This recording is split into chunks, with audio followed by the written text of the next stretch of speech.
En un mundo a la deriva, cuando la búsqueda e intentos humanos no bastan, solo una es la fuente de esperanza que llenará todo su ser. Es Dios, quien con su palabra viva y eficaz le habla hoy. Con ustedes, el pastor Óscar Velázquez.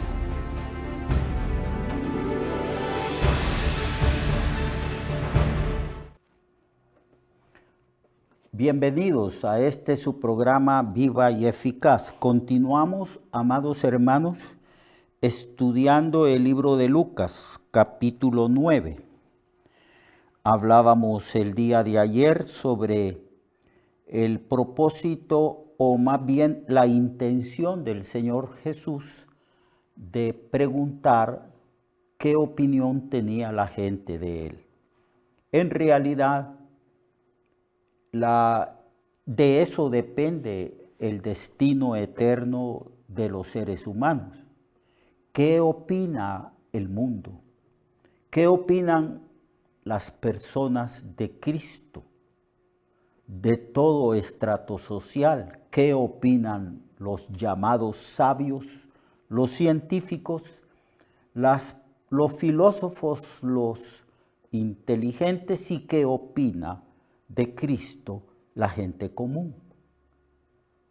Esto es sumamente importante porque identificar a Cristo de una manera correcta, conocer quién es Él, de eso depende la vida eterna. Y esta es la vida eterna, dijo Jesús, que te conozcan a ti, el único Dios verdadero, y a Jesucristo a quien tú has enviado al mundo. La predicación del Evangelio trata precisamente de ilustrar, de explicar a la gente quién es Jesús. ¿Quién es Jesús? Porque la salvación proviene del conocimiento de quién es Jesús. Y por eso pregunta a los discípulos: vosotros que habéis estado conmigo, ¿quién decís que soy yo? Y por revelación del Espíritu Santo, Pedro dijo: tú eres el Cristo, el Hijo del Dios viviente. De eso hablábamos ayer. Y que cuando Jesús reveló su identidad, o cuando el Padre reveló la identidad de Jesús, porque Jesús dijo: te lo reveló mi Padre que está en los cielos. Esto es sumamente importante porque ¿cuántas religiones hay en el mundo? Y muchas de esas religiones pretenden ser iglesia de Cristo, pero no conocen quién es Jesús. No saben de la divinidad de Jesús. Más bien predican un evangelio totalmente falso. Predican que Cristo es meramente un hombre y nada más. Pero no, aquí en esta revelación del conocimiento de Cristo que trae una verdadera salvación, dice allí que Él es el Cristo, el Hijo de Dios. El Hijo del Dios que vive y tiene vida en sí mismo. De eso depende también la salvación. Porque el Verbo, que es Dios, se hizo carne y habitó entre nosotros. Y a partir de la revelación de su conocimiento verdadero, de su identidad, el Señor empieza a explicar el propósito esencial, básico de esa encarnación. ¿Por qué vino al mundo? ¿Por qué el Padre lo envió al mundo? Y en el versículo 21,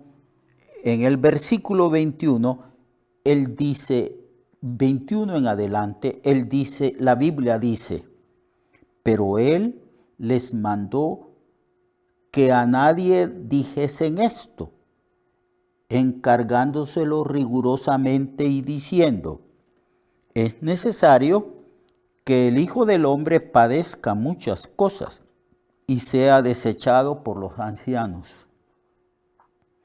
por los principales sacerdotes y por los escribas, también por los fariseos,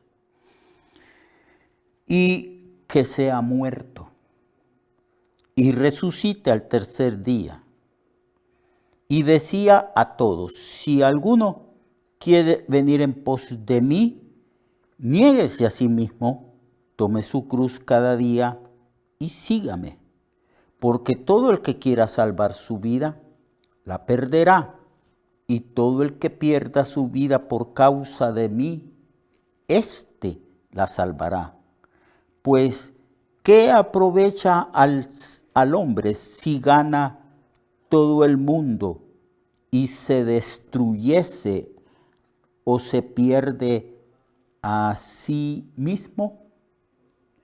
Aquí tenemos pues la respuesta de Jesús y una revelación mucho más amplia de quién es Él, cuando el Padre le revela a Pedro que Jesucristo es el Hijo del Dios viviente. Ahora Cristo, a partir de la revelación que Dios le dio a los discípulos sobre su identidad, el Señor habla abiertamente cuál es el propósito de su venida a este mundo. Y Él dice que es necesario que el Hijo del Hombre padezca muchas cosas, que sea desechado de los ancianos, que sea rechazado por los maestros de las escrituras del Antiguo Testamento, escribas, fariseos, los ancianos y también a los sacerdotes. El Señor habla aquí de la muerte. Inmediatamente que se revela quién es Él, habla de la muerte y habla de la resurrección. Porque Jesús, siendo divino, vino al mundo con un propósito fundamental, el propósito de salvar al mundo, de redimir a sus escogidos, a sus elegidos. Las Sagradas Escrituras enfatizan una y otra vez que aquellos que creen y acuden a Cristo son los elegidos, los escogidos, desde antes de la fundación del mundo. Y que el propósito de la venida de Jesús es morir. Esto es extraordinario. Nosotros nacemos, pero no queremos morir. Nos aferramos a la vida.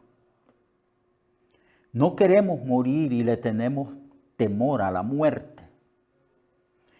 Quizás porque en verdad el ser humano fue hecho para no morir jamás. La muerte entró como un castigo a causa de la desobediencia y transgresión del ser humano. Y por esa razón Cristo vino para pagar una deuda, la deuda moral. La paga del pecado es muerte. Es decir, que toda persona que peca tiene que morir. Y la muerte de toda persona que peca es, se puede decir, una muerte triple. Al menos 3 aspectos de esta muerte. Primero, la Biblia declara que el ser humano está muerto en delitos y pecados. No puede experimentar la plenitud de la vida de Dios a causa de su pecado. Está separado de Dios. Y a esta separación de Dios a causa de su maldad, el Señor le llama muerte espiritual. Están muertos en sus delitos y en sus pecados. Está la muerte misma cuando El espíritu humano se separa del cuerpo cuando la persona muere. Hay quienes mueren, incluso dentro del vientre de su propia madre. Hay otros que mueren niños, adolescentes, jóvenes, adultos y ancianos, pero todos, indefectiblemente, todos, inevitablemente vamos a morir. Pero existe la muerte espiritual, la muerte física y la muerte eterna, cuando los seres humanos resuciten y sean juzgados en el gran trono blanco, y el que no se haya escrito en el libro de la vida será lanzado al lago de fuego. Muy bien, entonces el Señor habla aquí de su muerte. Habla del propósito, por qué vino al mundo. Vino para morir, pero no por sí mismo, sino a morir por nosotros, los pecadores. Eso es lo que declara Pablo cuando dice, yo recibí del Señor que el Señor vino al mundo y que el Señor murió por los pecadores conforme a las Escrituras y también resucitó conforme a las Escrituras. Ese es el cumplimiento esencial. Esa es la obra maestra y maravillosa de Cristo. Cristo murió por los pecadores. Y aquí Él habla, da detalles, cómo se realiza esa muerte, cómo el liderazgo espiritual de Israel, que debieron de haber creído en Cristo, no lo conocieron, lo rechazaron y lo crucificaron. Aun cuando Cristo delante del Sanedrín y delante de los sumos sacerdotes declara quién es Él, porque lo conminan a decir quién es Él en el nombre de Dios. ¿Eres tú el Cristo, el Hijo del bendito? Y el Señor dijo, tú lo has dicho. Yo he venido al mundo. Yo soy el Mesías, el Hijo de Dios. Y de ahora en adelante veréis al Hijo de Dios viniendo con gran poder y gran gloria, hablando de su segunda venida. Así pues que lo rechazaron. Lo rechazaron. No aceptaron el testimonio que Él dio de sí mismo. Pero era necesario. Dentro del plan redentor de Dios era necesario que Cristo fuera rechazado y que fuera juzgado y condenado a muerte, porque Él vino a dar su vida por los pecadores. Él no vino para ser servido, sino para servir y poner su vida en rescate de muchos, en rescate de los elegidos, de los escogidos. Cuando entonces el Señor revela su identidad, también revela su propósito, su nacimiento, su venida, el propósito de su ministerio, de la predicación del Evangelio, el hecho de que Él iba a tomar el lugar de nosotros en una cruz, porque Él murió por los pecadores. Él murió por usted, hermano y hermana, y murió por usted, amigo y amiga que me escucha en su hogar. Cristo murió por los pecadores. Y como Él murió por los pecadores, es necesario que los pecadores crean que Cristo es el que redime, el que nos libra de las consecuencias de nuestro pecado, que es la muerte eterna en un lago de fuego donde la gente estará atormentada por los siglos de los siglos. Es necesario que la gente se arrepienta. Por eso Cristo comenzó su ministerio diciendo estas palabras. El tiempo se ha cumplido. El reino de los cielos se ha acercado. Arrepentíos, convertíos y creed al Evangelio. Creer en el Evangelio es creer en Cristo mismo, en lo que Él hizo, en sus enseñanzas y sobre todo en su sacrificio expiatorio, su sacrificio redentor en una cruz, Y es necesario creer que también Él ha resucitado, porque no podemos creer en un redentor que está muerto. Es un redentor que resucitó al tercer día y venció la muerte. Por eso el Señor habla de esta manera. Y decía a todos: si alguno quiere venir en pos de mí, niéguese a sí mismo, tome su cruz cada día y sígame. Porque todo el que quiera salvar su vida la perderá, y todo el que pierda su vida por causa de mí la salvará. Habla de su muerte, de su resurrección, y habla de todos aquellos que quieran seguirle. Al principio eran 12, después grandes multitudes lo seguían. Después de su muerte y su resurrección, a través de la predicación del Evangelio en todos los continentes y países del mundo, millones de personas pecadoras le han pedido perdón al Señor, han creído en Él, le han recibido en sus vidas como su Salvador y su Señor, y han vivido para la gloria del Señor. Por eso el Señor está hablando aquí del resultado de su muerte redentora. Él habla que van a haber grandes multitudes que van a creer en Él, y pone ciertas condiciones que tenemos que vivir para Él. Niéguese a sí mismo. Toda persona que ha nacido de nuevo, que es legítimo cristiano, que es legítimo discípulo, tiene que vivir para el honor, para la gloria del Señor.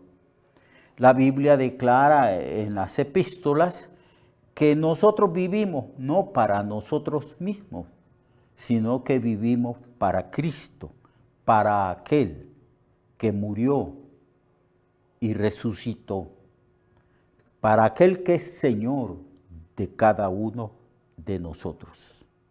No podemos centrar la vida cristiana en nosotros mismos.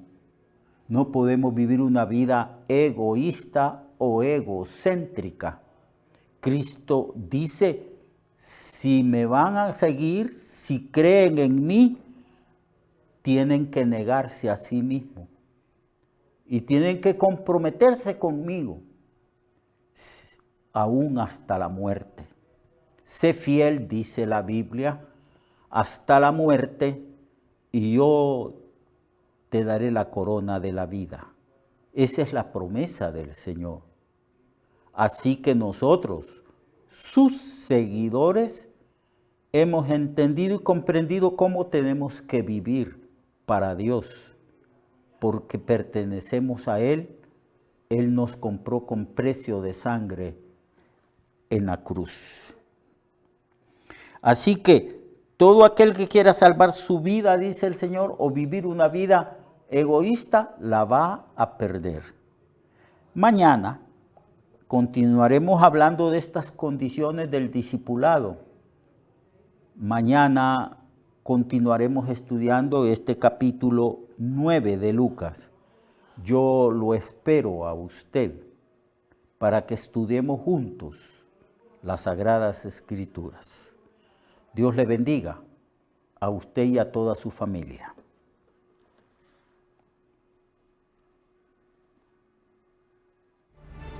Recuerde que su vida puede cambiar y mejorar, porque la palabra de Dios es viva y eficaz, y más cortante que toda espada de dos filos. Hebreos 4:12. Nuestra oración y deseo es que esta palabra predicada lleve mucho fruto. Le esperamos en el próximo programa, a esta misma hora y en esta misma estación. Esta es una producción de Ministerios Reflexionarte, en colaboración con Cirkenu Network. Sus comentarios son bienvenidos. Escríbanos al correo reflexionartehn@gmail.com o al 504-9802-6186. 504-9802-6186.